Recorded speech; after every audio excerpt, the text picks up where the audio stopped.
बीते दिन हुई भारी बारिश के साथ ओलावृष्टि से फाजिल्का और आसपास के गांवों के किसानों की हजारों एकड़ धान की फसल नष्ट हो गई थी, जिसके बाद पीड़ित किसानों के पास सरकार की ओर देखने के अलावा और कोई चारा नहीं बचा है।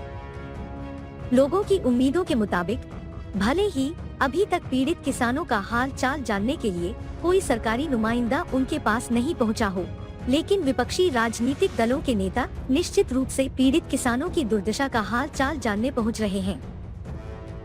इसी तरह फाजिल्का से अकाली दल के उम्मीदवार हंस राज जैसन दुखी किसानों की दुर्दशा जानने के लिए फाजिल्का के सीमावर्ती गांवों में पहुंचे। इस अवसर पर उन्होंने कहा कि किसान लंबे समय से दिल्ली में अपने अधिकारों के लिए लड़ रहे हैं और केंद्र सरकार द्वारा उनकी कोई सुनवाई नहीं की जा रही है। उन्होंने कहा कि एक तरफ सरकार किसानों के खिलाफ काम कर रही है, तो दूसरी तरफ लगता है कि प्रकृति भी किसानों से निराश चल रही है, जिससे किसानों की परेशानी कम होने के बजाय बढ़ती ही जा रही है। उन्होंने कहा कि उन्होंने डीसी फाजिल्का से फोन पर संपर्क कर उन्हें इन किसानों की दुर्दशा से अवगत कराया है और उन्होंने किसानों को हर संभव मदद का आश्वासन भी दिया है। उन्होंने कहा कि वे इस दुख की घड़ी में हर किसान के साथ हैं और किसानों की मदद करने की हर संभव कोशिश करेंगे।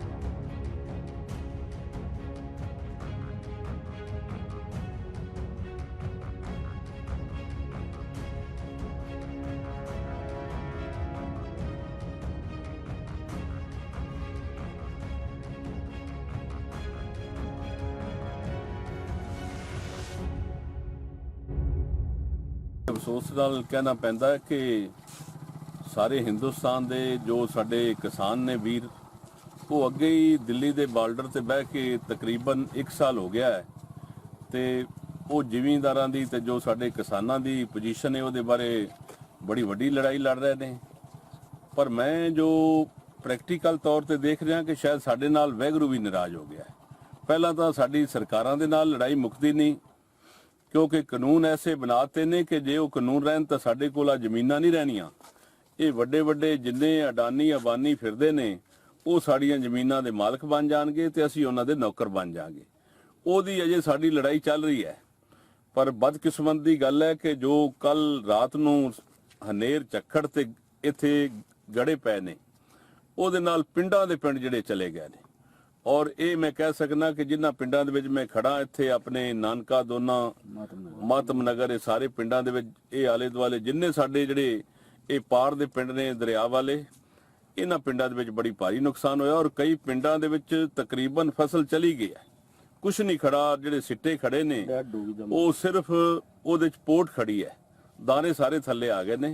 तो इस करके मैं डिप्टी कमीशनर मैडम नाल भी गल कीती है, उन्होंने ये कहा कि फौरी तौर पर गिरदावरी करा दिओ, क्योंकि ये होर 2-4 दिन तक जो अनाज खड़ा चाहे किले चो 5 मन निकलेगा चाहे 10 मन निकलेगा, ये सानू कटना पैना डूंघना पैना जिवें मर्जी असीं इहदे वास्ते साधन करिए।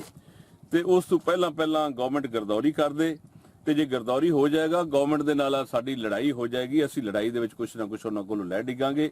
मैं तां अज यही मंग करना, मैं पहला भी उत्थे जी न्यूज़ वाले हैगे सी, उन्हां नूं भी मैं कहा सी कि हर जिहदा झोने ते गड़ा पै गया उन्होंने 50,000 रुपया घट तो घट जिहड़ा पर किले दे मगर देना चाहिए। मैं इन्हां सारे पिंडां नूं देख रहा जिन्ने साडे ये दरिया तो पार वाले पिंड ने, जिस तरह असीं खड़े हाँ अपने मातम नगर खड़े हाँ, नानका दोना गट्टी नंबर 3 ना सारी जगह ते जावांगा।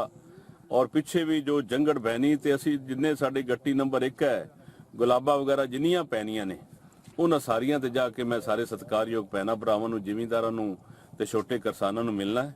मैं अफसोस प्रगट करन भी आया ते नाल इन्हां नूं हौसला भी देण आया, क्योंकि कुदरत दी आफत है ते कुदरत दी आफत दे नाल तुसीं तगड़े हो। जे फौरी तौर पर कोई मेरे वालों मदद हो सकती तो मैं तैयार बैठा, तो जो सरकार दे कोल हक बनता है ਉਹਦੇ वास्ते भी लड़ाई लड़ांगे तो लैके देंगे सरकार को। MLA साहब तो कोई क्यों किंतु नहीं करना चाहता, उन्होंने भी फर्ज बनता आके लोगों को मिलन, क्योंकि आफत की कड़ी है। जिस वेले असी 6 महीने खेतों के विच असी काम किया, साडे सत्कारयोग सारे वीरां ने साडियां भैणां खड़ियां ने, क्योंकि अपने कोल जिमींदारा बड़ा छोटा है, किसी दे कोल 2 किले जमीन है, किसी दे कोल 5 है, किसी दे कोल 10 किले हो जाएगी। तो जिन्ना चिर साडियां भैणां सानू खेतों के विच साथ नहीं देंदियां उन्ना चिर सानू कुछ बचदा नहीं। इस करके जिन्ने परिवार दे जी ਸਾਨੂੰ ਸਾਰਿਆਂ ਨੂੰ ਕੰਮ ਕਰਨਾ ਪੈਂਦਾ ਔਰ ਉਸ ਤੋਂ ਬਾਅਦ ਸਾਡੀ ਰੋਟੀ ਰੋਜੀ ਸਾਡੇ ਕੋਲ ਆਂਦੀ ਹੈ। ਮੈਂ ਤਾਂ ਅਫਸੋਸ ਪ੍ਰਗਟ ਕਰਨ ਵੀ ਆਇਆ ਤੇ ਨਾਲ ਹੌਸਲਾ ਦੇਣ ਦੇ ਵਾਸਤੇ ਆਇਆ ਹਾਂ। ਨਾਲ ਸਰਕਾਰ ਦੇ ਨਾਲ, ਡਿਪਟੀ ਕਮਿਸ਼ਨਰ ਦੇ ਨਾਲ ਮੈਂ ਹੁਣੇ ਮੈਡਮ ਦੇ ਨਾਲ ਗੱਲ ਕੀਤੀ ਔਰ ਇੰਨਾ ਤੱਕ ਹੀ ਗੱਲ ਨਹੀਂ ਕਰਨੀ, ਮੈਂ ਪੰਜਾਬ ਦੇ ਚੀਫ ਸੈਕਟਰੀ ਨੂੰ ਵੀ ਉਹਨਾਂ ਨਾਲ ਗੱਲ ਵੀ ਕਰਾਂਗੇ, ਜਾ ਕੇ ਮਿਲਾਂਗੇ ਵੀ।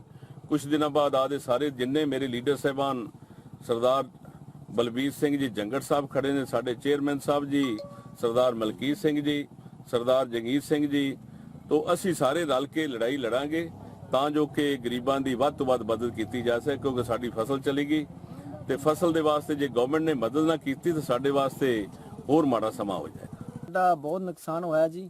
ਪਿੰਡ ਮਾਤਮ ਨਗਰ ਤੋਂ ਪਿੰਡ ਢਾਣੀ ਹੈਗੀ ਹੈ ਬਾਹਰ ਜੀ, ਤੇ ਆ ਸਾਡਾ ਬਹੁਤ ਰਾਤ ਨੂੰ ਨੁਕਸਾਨ ਹੋਇਆ। ਗੜਾ ਪਿਆ ਜੀ, ਬਹੁਤ ਮੰਦੇ ਹਾਲਾਤ ਹੈ, ਫਸਲ ਬਹੁਤ ਖਰਾਬ ਹੋਈ, ਗੜਾ ਕੁੱਟ ਗਿਆ ਜੀ। ਸਾਡਾ ਘੱਟੋ ਘੱਟ ਜੀ 80,000 ਦਾ ਨੁਕਸਾਨ ਹੋਇਆ ਝੋਨੇ ਦਾ ਜੀ। ਘੱਟ ਤੋਂ ਘੱਟ ਮੁਆਵਜ਼ਾ ਸਾਨੂੰ 50,000 ਦਿੱਤਾ ਜਾਵੇ।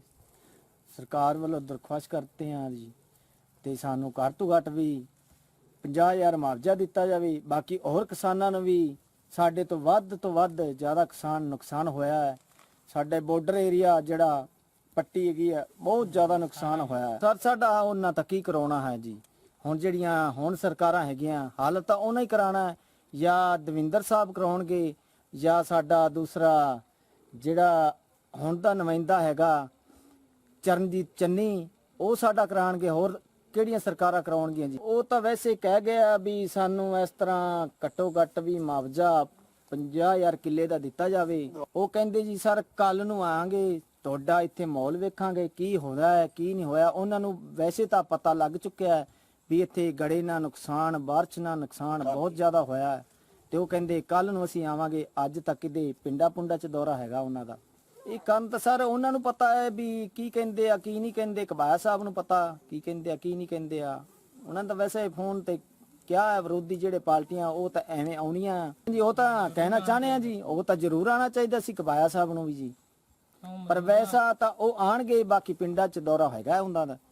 ਕੋਈ ਮਰਗਾ ਮੁਰਗਾ ਹੋਈਆਂ ਅਟੈਕ ਕਰਨ ਜਾਂ ਕਿਵੇਂ ਆ ਜ਼ਮੀਨ ਦਾ ਨੁਕਸਾਨ ਹੋਇਆ, ਤੇ ਕਬਾਇਆ ਸਾਹਿਬ ਉੱਧਰ ਹੀ ਰਹਿ ਗਿਆ।